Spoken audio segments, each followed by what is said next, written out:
Hey there, Reed here, Connected Orchestra Farm. Back to do another little check on the place before I begin the workday. And this morning I'm thinking about risk and the notion of how do you relate to risk? What's the risk tolerance?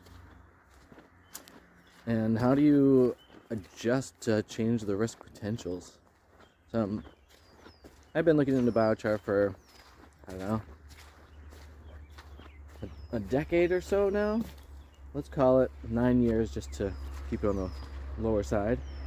And experimented at a few different places with it. And recently heard about the idea of wood vinegar as one of the things that you can create while producing the char. And all these different things that the wood vinegar does, such as you can put it in with your seeds. Oh, there's a Canadian goose. And you see that in the distance there? There it is. And it will help the seeds to germinate. And so it moves your risk factor on getting seeds and then not having any of them come up to, getting a much better production out of them. And, with the farm, there's all kinds of different factors at play, like a row of raspberry that I put in the other day. I was thinning a client's raspberry patch. Oh, this one needs a little trim. And I'm like, might as well just risk it and put some of these in. I consider gardening to be one of the better forms of a lottery, in the realm of there's a good chance you're going to get something out of it, and then you win in some fashion.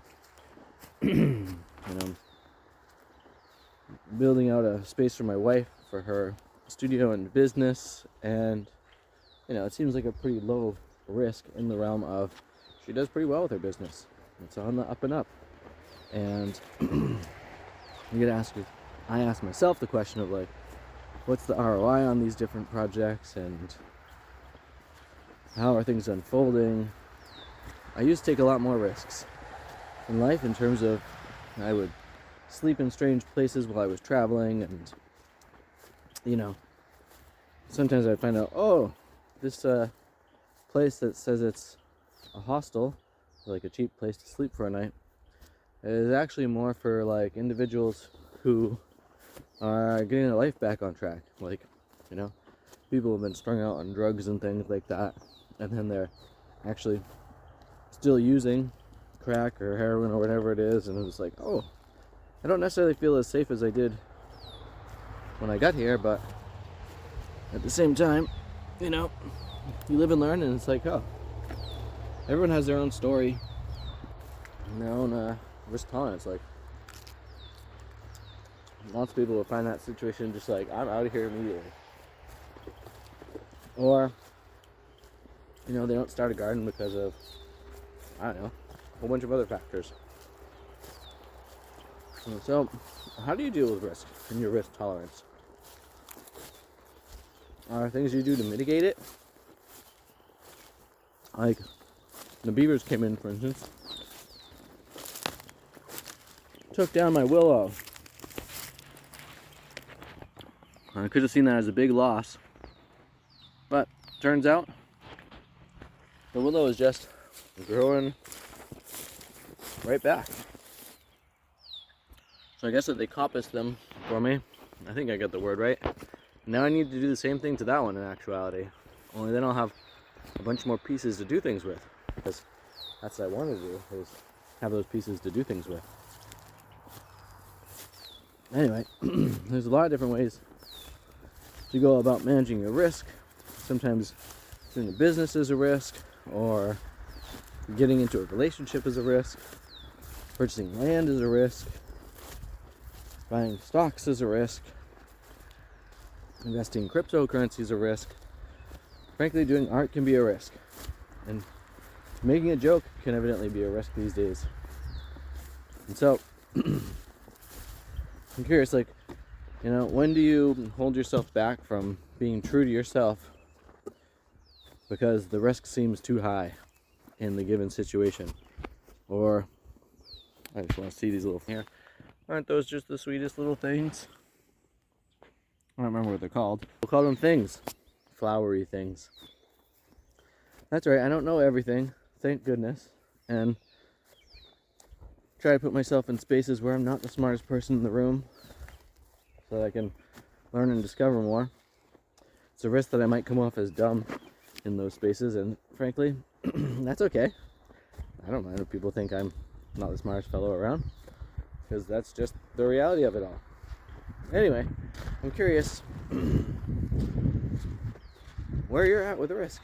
How do you judge if you're maintaining a good space with it, and you're actually like putting yourself out there enough? Because some people, they just are so averse to risk that they never take any chances, and then nothing much happens in their life. Like, I'm looking at this area right here, and along with the chives that you see coming up, there's obviously buttercup. Kind of my nemesis here, although I'm taking a different approach to it these days. And I planted a bunch of parsley. I'm really hoping that the parsley survives. That's a risk I take in planting parsley. Trying to get it to just, become perennialized. I got these pots of currants over here. They just really want to seem to live no matter what, which is cool.